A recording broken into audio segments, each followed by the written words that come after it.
नमस्कार साथीहरू, हामी आज डिपी लटरी एप्लिकेसन फर्म भर्दाखेरि आवश्यक पर्ने फोटो चाहिँ कसरी बनाउने भन्ने रिक्वायरमेन्ट अनुसार कसरी बनाउने भन्ने बारेमा हामी फोटो गराउन गइरहेका छौं। त्यसको लागि सबैभन्दा पहिला हामीले फोटो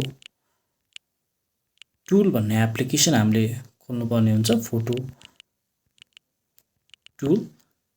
फोटो टुल यो साइट लगइन गरिसके सबैभन्दा सुरुमै हामीलाई यो साइट चाहिँ आइसकेको छ, जसमा लेखिएको छ फोटो टुल भनेर। यसमा हामीले केही कुराहरू थाहा पाउनुपर्ने पनि छ, जस्तै कुनै फोटोहरू हामीले यहाँ गर्दै पनि त्यसलाई सही देखाउँछ, तर त्यो फोटोहरू चाहिँ गलत हुन्छ। जस्तै हामीलाई यहाँ 4 वटा अप्सन दिएको छ। यसमा देखाए जस्तै साइडमा चाहिँ हाम्रो ग्याप हुनुपर्छ र माथि टाउकोको माथि टपमा पनि थोरै ग्याप हुनुपर्छ।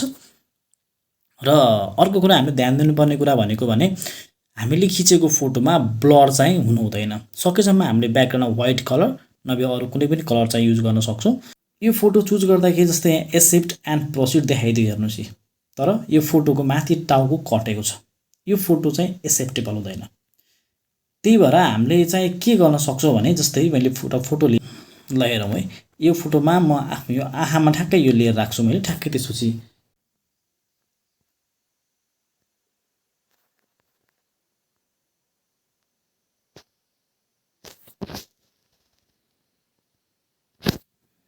ल हेर्न सक्नुहुन्छ यो फोटो मेरो एक्ज्याक्ट ठ्याक्कै देखाएको पनि छ।